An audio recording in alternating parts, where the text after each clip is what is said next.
Que mi amo me mate a la mina no voy, porque no quiero morirme en un socavón, porque no quiero morirme en un socavón.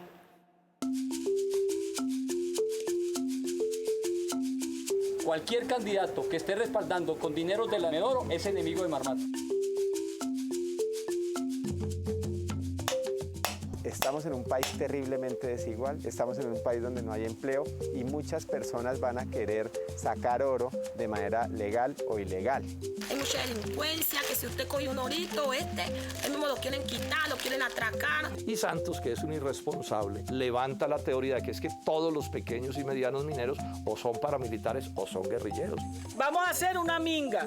Ese cerro es de ustedes, pero también es de nosotros y es de la humanidad.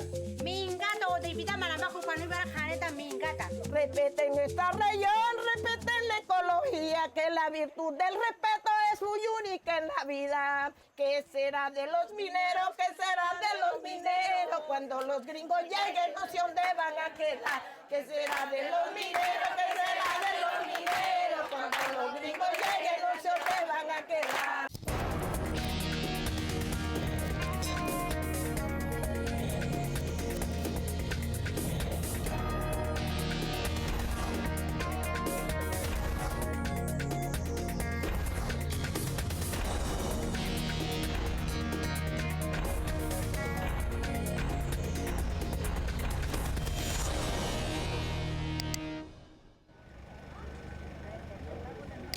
El foro que estamos haciendo del Congreso de los Pueblos para legislar sobre temas tan importantes como la situación mineroenergética del país, están empezando a hacer mella en esa otra sociedad que piensa que el país le pertenece. En eso tenemos que trabajar unidos precisamente para hacer un frente de lucha, precisamente en contra de eso, denunciando a las multinacionales. Pero miramos que en las comunidades llegan las retroexcavadoras que también generan un impacto ambiental. Entonces, que ese mandato es de que en las comunidades sí decimos cero dragas en los ríos. Este mandato popular tiene mucha más fuerza que los intereses particulares y que los intereses comerciales y de las multinacionales en el país. Ashanti también está en el Chocó, nosotros vamos para Careperro, vamos para Norosí y vamos precisamente a eso, a dar la cara con los campesinos y sobre todo a señalar a las multinacionales como responsables de los graves problemas que tiene el país. ¿Cuáles gobiernos, cuáles congresos? Aquí mandan las multinacionales.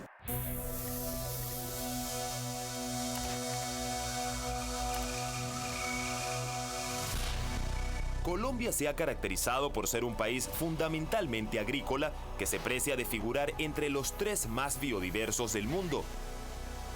Su condición agrícola y biodiversa corre el peligro de ya no ser más. Hoy Colombia aspira a posicionarse a nivel mundial como país minero.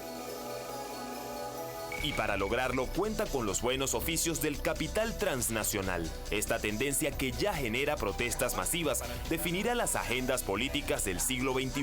Y no es para menos. La ley establece como zonas excluibles de exploración y explotación minera a los parques naturales, las zonas de reserva forestal protectora, los ecosistemas de páramo y los humedales Ramsar. Sin embargo, la realidad es otra. Esta era el área titulada para minería en páramos en el departamento de Boyacá en 1990. Su crecimiento es drástico durante los 8 años de gobierno del expresidente Álvaro Uribe. Para septiembre de 2010 se habían otorgado 8.828 títulos mineros sin respetar páramos, parques naturales ni reservas indígenas. Los páramos producen el 70% del agua para consumo humano del país y la megaminería transnacional utiliza en promedio 1.000 litros de agua por segundo, además de emplear químicos altamente contaminantes como el mercurio y el cianuro. Aún así, el Estado considera que se trata de una minería responsable con el medio ambiente y que representa un gran motor de desarrollo para el país. Pero, ¿qué tan benéfica es la megaminería para Colombia? La inversión extranjera aumentó en 74% entre 2006 y 2009, gracias a políticas amigables del Estado para con las multinacionales, como declarar ilegal la minería de hecho o tradicional. Entre 2004 y 2008, por ejemplo, el gobierno redujo los impuestos para las multinacionales del 13 al 8% y las regalías del 6 al 4,6%. Se estima que en 2009, con los altos precios del oro y el carbón, la renta minera de los productores privados fue del 83,7%, mientras el Estado obtuvo solo el 16,3%. La falta de regulación y control, así como las políticas de persecución, han generado una pequeña y mediana minería desordenada y riesgosa. Lo ocurrido en Zaragoza con el río Dagua no solo es una muestra a pequeña escala del enorme impacto ambiental de la minería, sino de la miseria que deja el oro.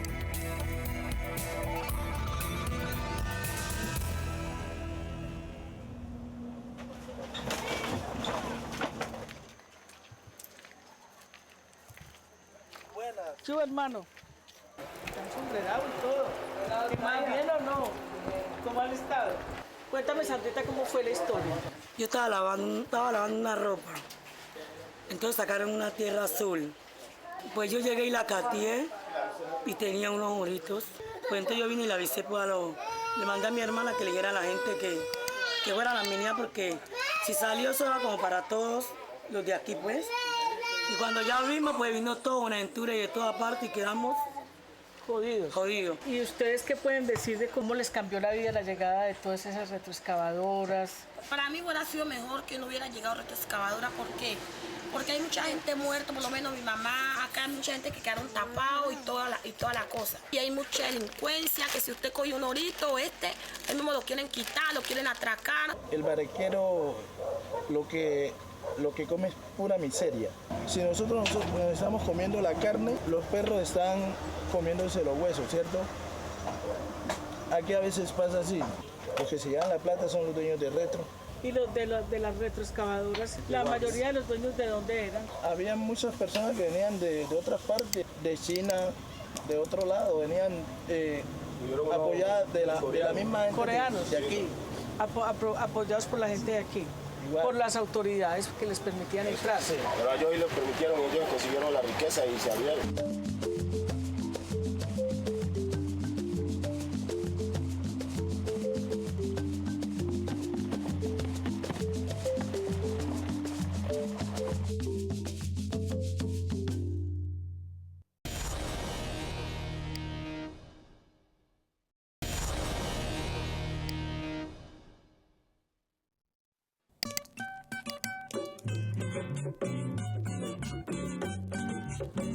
Bueno, y ahora sí, nos fuimos de Marmato para el llano. Saludando a la escuela de minas. Hace más de 30 años trabajo lo que es el barequeo. El barequeo es lo que nosotros, ya lo que botan los molinos o lo que bajan las borrascas. Esta es una minería artesanal. ¿Cómo son las ganancias entre estos mineros que explotan y muelen aquí y entre la gran minería, que es la que va a montar ya todo el proceso de industrialización? Ellos se quedan con la mayor parte. Sí. Claro. Sacan es por arrobas y nosotros nos sacamos es por tomines castellanos, poquitos. ¿Cómo es el proceso de que a ustedes los van a sacar de aquí del municipio? Por ejemplo, yo trabajo en Marmato.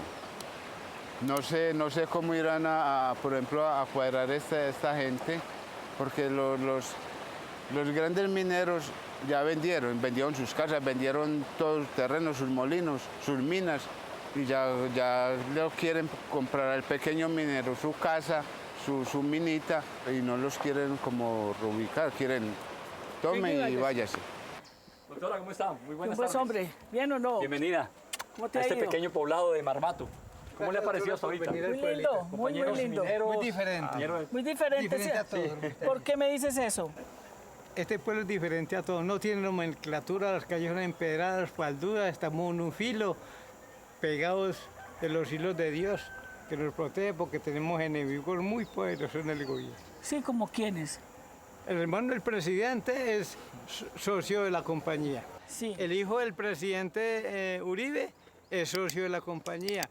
Él es ministro de Minas y Energía, ya trabaja con la empresa. De manera que estamos sitiados por funcionarios del Estado que de alguna manera están minando los derechos que tenemos aquí los marmateños. ¿Quiénes están detrás de realmente de la propiedad de las minas? Bueno, aquí primero pues fueron los indígenas y después llegaron pues los españoles. Las minas de Marmato fueron hipotecadas en 1825 por Simón Bolívar. Se dice pues que para poder financiar la guerra emancipadora. Sí. La empresa aquí ha impuesto unas condiciones. Es de que aquí... ¿Cuál empresa? La multinacional. Nosotros ya no hablamos de determinada empresa porque ellos se cambian de nombre como nosotros de camisa. Y entonces ellos eluden responsabilidades diciendo no, es que la otra empresa fue la que cometió los atropellos, nosotros somos otros. Pero sucede que ellas cometen lo mismo o peor y ya se cambian de nombre. Entonces nosotros ya hablamos de la multinacional y no consideramos nosotros justo de que todo eso que ha representado Marmato para la nacionalidad, el Estado quiera pagarnos de esta manera. Marmato se está acabando, Marmato ya quiere hundirse, porque le están desquiciando la parte que tiene firme.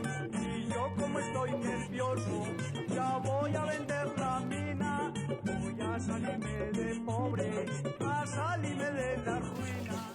El impacto ambiental que tiene la minería a cielo abierto. La minería a cielo abierto no debe de ser, ni aquí ni en ninguna parte del país, porque vemos que en otra parte, en otros países, dicen que es que ya no dejan. Porque vinieron aquí, yo les dije, bueno, ustedes por allá, ¿por qué no hacen minería a cielo abierto? Que no, que por allá, por el medio ambiente, no nos dejan hacer esa minería. Entonces, aquí se pueden llegar. El presidente Santos sí puede aceptar eso, que nos respete a los colombianos. Eso es lo que debe ser el presidente Santos, junto con sus multinacionales. Colombia es uno de los 3 países que más vierten mercurio a los ríos en el mundo. Colombia, en particular el nordeste antioqueño, es el lugar donde se ha medido una mayor concentración de mercurio en el aire. Entonces, hay algo que trasciende la minería y estamos en un país terriblemente desigual, estamos en un país donde no hay empleo y muchas personas van a querer sacar oro de manera legal o ilegal. Pero que eso signifique una amenaza sobre las comunidades desde el punto de vista ambiental y desde el punto de vista de salud pública y de seguridad alimentaria, yo considero en lo personal que es inaceptable. ¿Quién es usted? Yo soy minero, yo soy minero, soy, y vengo a protestar para el trabajo conservamos la lucha.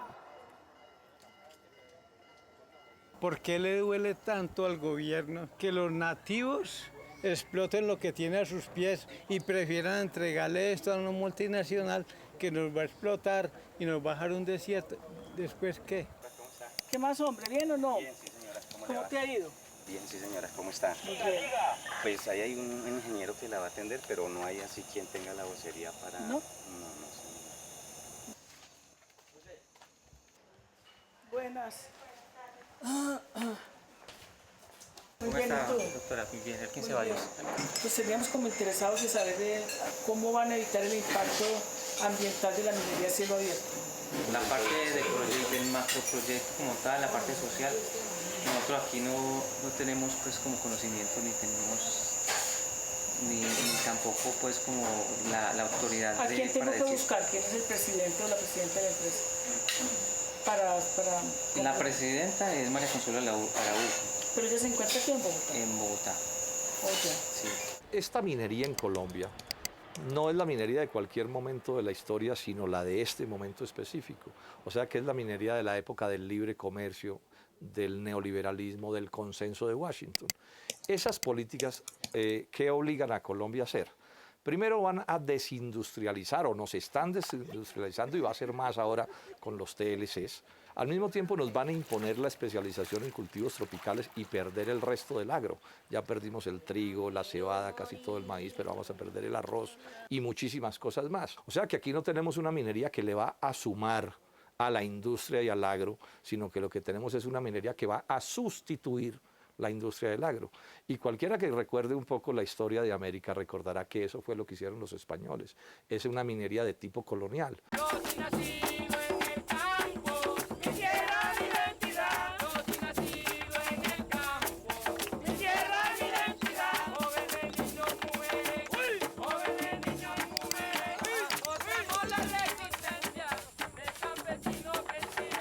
En el 94 el gobierno dice la pequeña minería es ilegal y es así como nosotros llegamos y le decimos al gobierno de qué forma no somos ilegales. El gobierno dice tienen que tener títulos, tienen que hacer títulos y vamos a hacer una amnistía para el pequeño minero. Entonces, esa amnistía consistía en que nos legalizaban 99 hectáreas por cada asociación. Cuando hicimos todos esos trámites, nos encontramos que el 70% de las áreas que estábamos solicitando ya tenían dueños, ¿sí? Donde nosotros estábamos trabajando la minería. ¿Cuáles eran los puntos fundamentales de la reforma al Código Minero? ¿En qué consistió fundamentalmente la reforma? Bueno, hay puntos así como, por ejemplo, el que dice primero en el tiempo, primero en el derecho. Primero en el derecho. Nosotros estábamos convencidos que nosotros éramos los primeros acá y teníamos el derecho, pero no era así. O sea, el primero que allá en la oficina en Bogotá o en Cartagena, ¿sí?, tramitaba el formulario para el título, ese era el que era el primero en el tiempo, ¿cierto?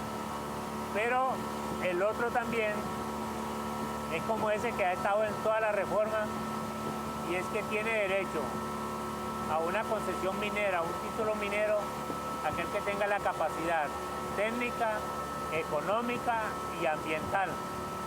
Claro, los pequeños mineros no tenemos eso.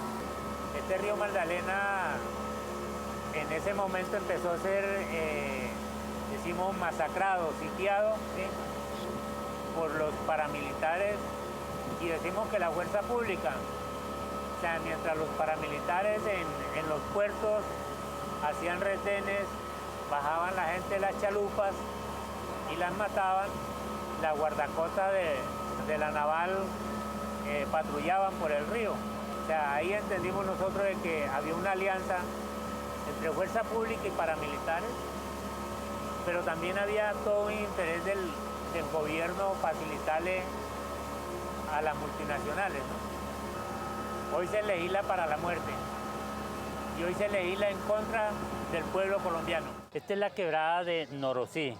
Esta quebrada depende arriba de la cordillera, de la serranía de San Lucas, ¿sí?, y era donde se consumía el agua del municipio. Hoy no se puede consumir esa agua, el municipio queda sin agua, ¿sí?, pero igual era una quebrada donde la gente pescaba mucho. Sí. Hoy no se pesca, no se puede pescar. Murió Nelly Pacheco y de recuerdo nos dejó la historia completa de este pueblo de Arenal y devolver el tiempo que más quisiera yo, pero que va si es que la vida es fugaz. Hay, digamos, una aguda contradicción entre la minería de las transnacionales y el gobierno por un lado, y por el otro lado los pequeños y medianos mineros y los mineros artesanales, que en muchos casos son simbióticos con los pequeños y medianos. Y Santos, que es un irresponsable, en vez de plantear esta contradicción de una manera franca y clara, levanta la teoría de que es que todos los pequeños y medianos mineros o son paramilitares o son guerrilleros. Catalogarlos así tiene un propósito clarísimo, que es erradicarlos, eliminarlos, para que toda la minería en Colombia sea minería transnacional.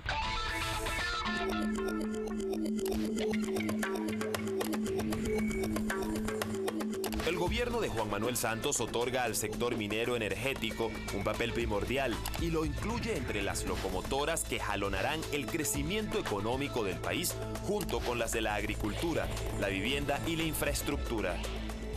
Lo cierto es que el mismo plan de desarrollo devela que la locomotora minera tendrá un impacto del 5% en la reducción de la tasa de desempleo y se le asignará el 41% total del presupuesto.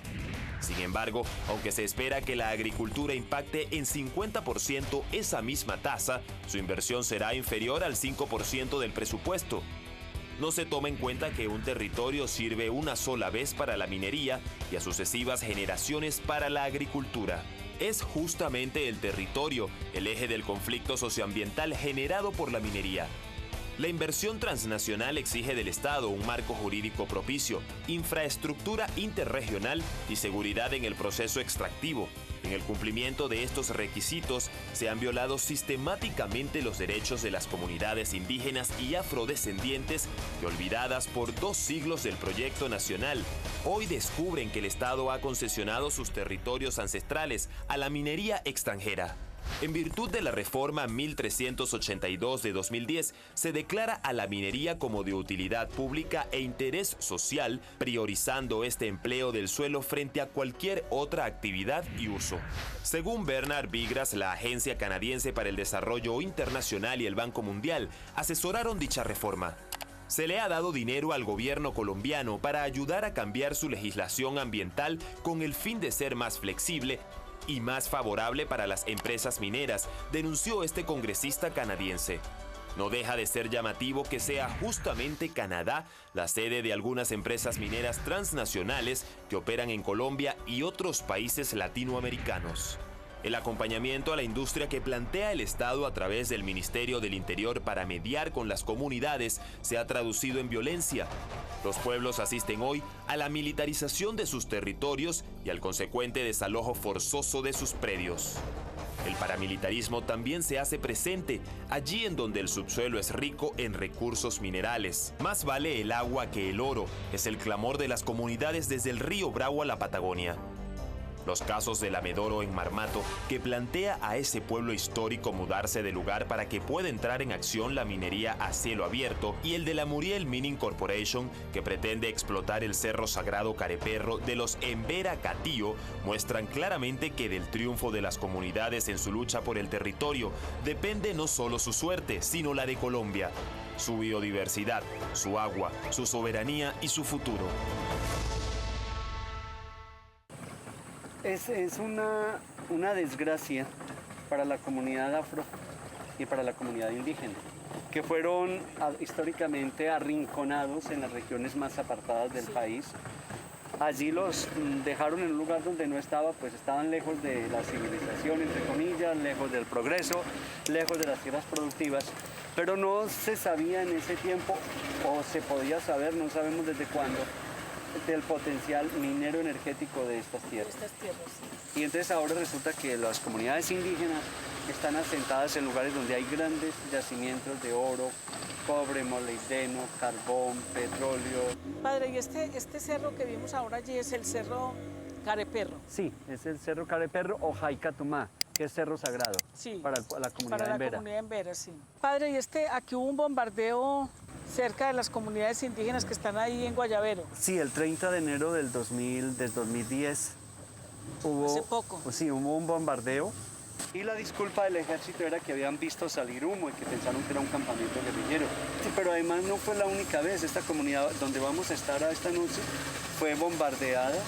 Le tocó salir la comunidad a las 9 de la noche, una hora, abandonar absolutamente todo, vivir varios años fuera de su territorio.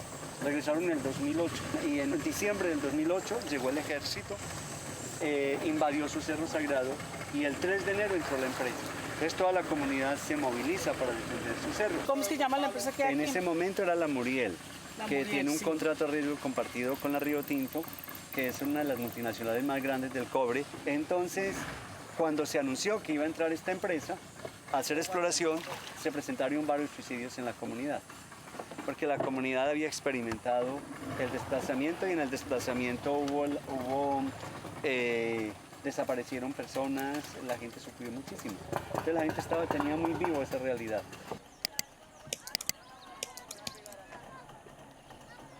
Helicóptero, mamá, ya tú estabas, estaría tú estás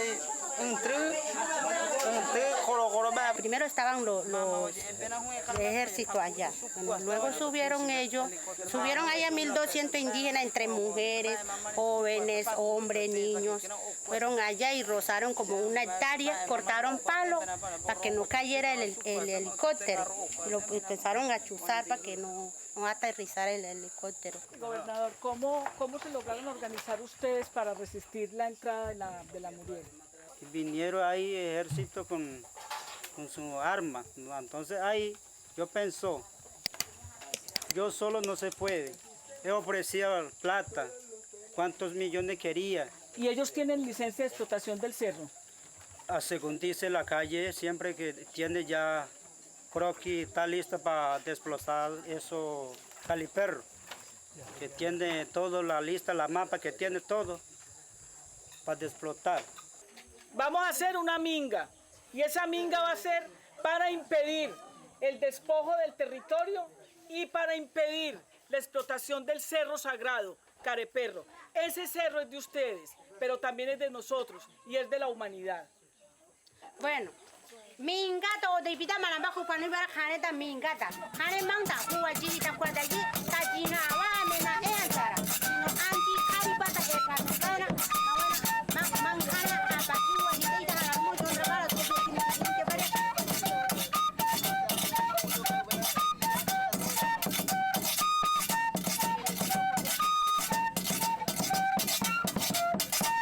Los queremos mucho, los felicitamos. Ustedes son nuestros hermanos y nuestras hermanas. Y hoy yo me voy muy contenta y muy satisfecha de sentir que estar aquí es recuperar la dignidad. Hasta siempre.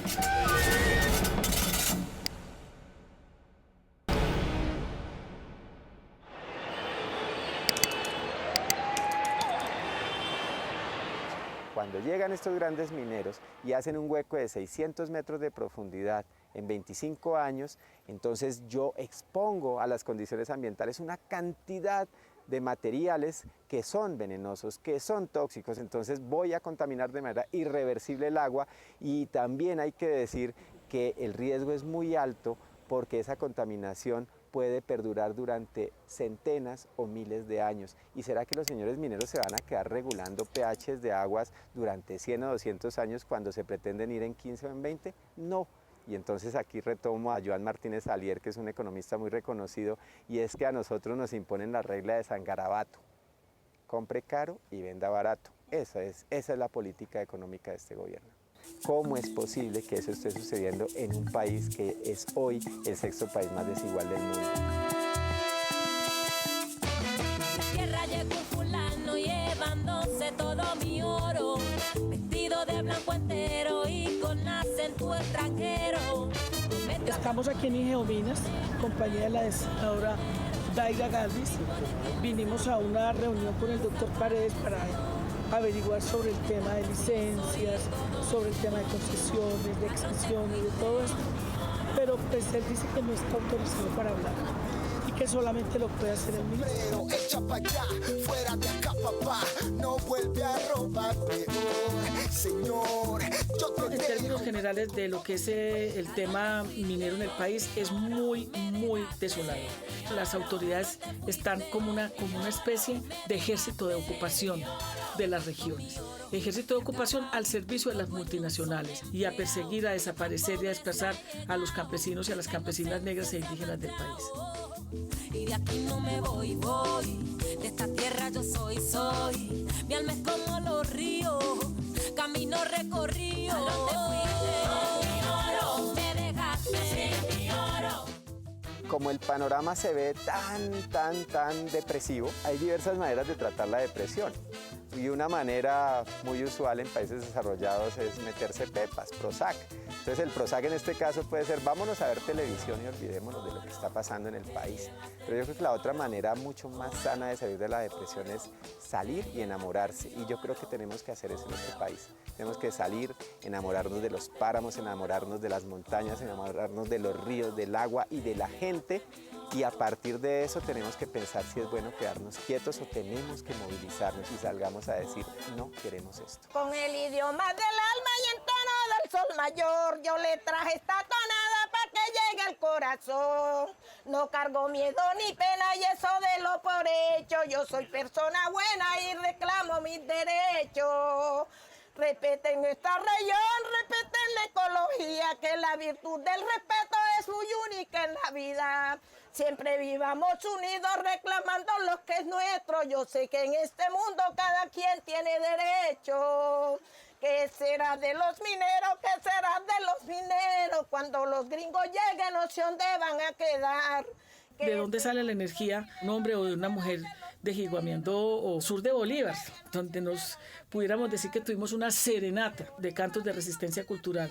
En medio de tanto olvido del Estado, allá para ellos no hay sino minas y palma africana. Cantos de la resistencia, yo creo que es de lo mejor que le está quedando a este país. ¿Qué será?